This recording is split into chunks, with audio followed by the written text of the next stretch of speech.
In the quiet mountain town of Hollow Ridge, Oregon, a deep shadow fell in October 2015, a shadow that still lingers over the community today. On a crisp Sunday afternoon, a 17-year-old named Lucas Merrin was making his way home. He'd just spent the weekend camping, filled with the simple joys of the outdoors. But as he turned onto the gravel driveway leading to his family's old farmhouse, that sense of peace evaporated. A chilling unease washed over him.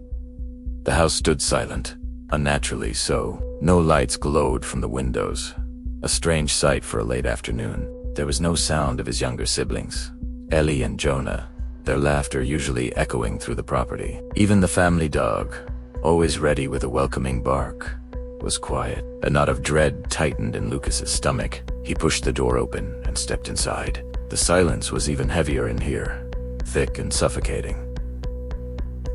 "Mom, Dad," he called out, his voice sounding small in the stillness. No answer. He moved through the familiar rooms, a growing terror clawing at him, and then he found them. In their bedrooms, Lucas made a discovery so horrific that the first emergency responders to arrive would later describe the scene as profoundly unsettling and impossible to comprehend. His parents, Daniel and Mara Merrin, and his two younger siblings, 10-year-old Ellie and 8-year-old Jonah, were all gone, found dead in their own home.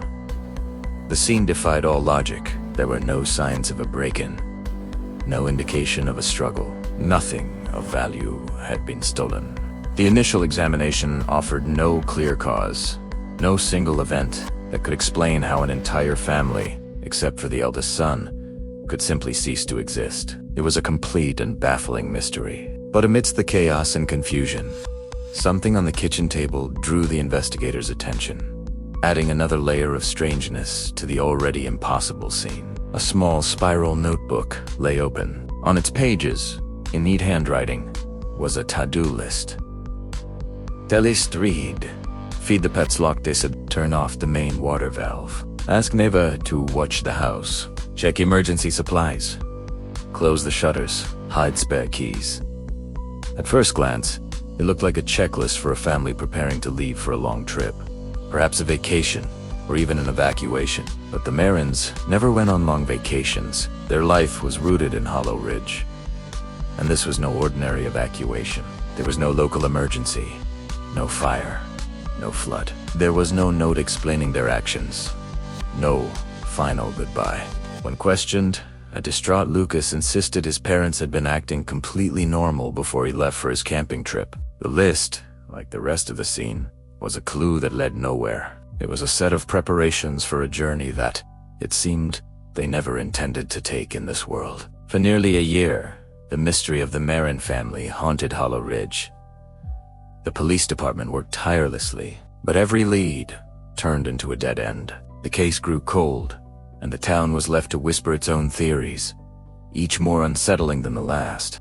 The farmhouse on the edge of town became a grim landmark, a place children hurried past and adults avoided after dark. The lack of answers was a wound that refused to heal. Then, in late 2016, just as it seemed the case might be forgotten, investigators released new, disturbing information. This wasn't about a physical clue found at the scene, but about the family's state of mind in the months leading up to their deaths. Detectives had spent months re-interviewing friends, extended family, and colleagues.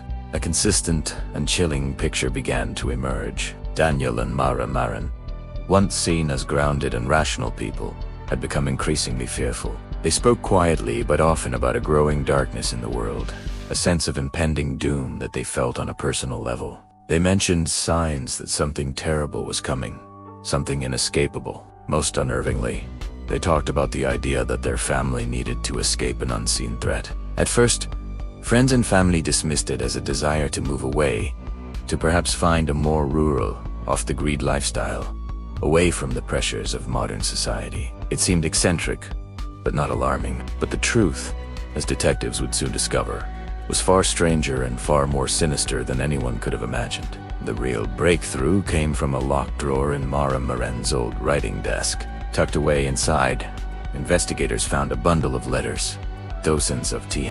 They were a correspondence between Mara and sometimes Daniel, and a man named Elias Merrin. Merrin was not a name known to the general public.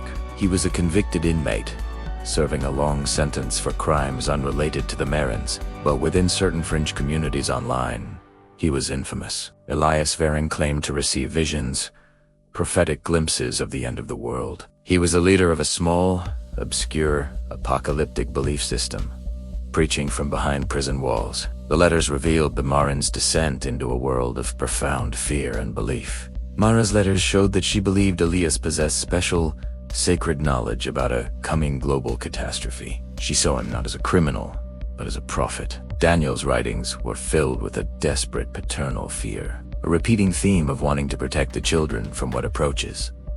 The correspondence confirmed that the couple's fear wasn't just talk, it had become an obsession.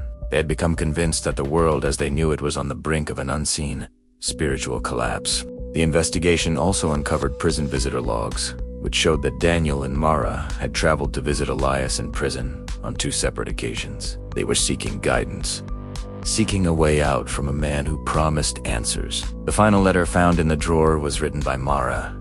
It was dated just 2 days before the family was discovered. It wasn't long, but a single sentence from it sent a chill down the spines of the investigators. Mara wrote, "When the veil begins to thin, families like ours will be taken unless we act first."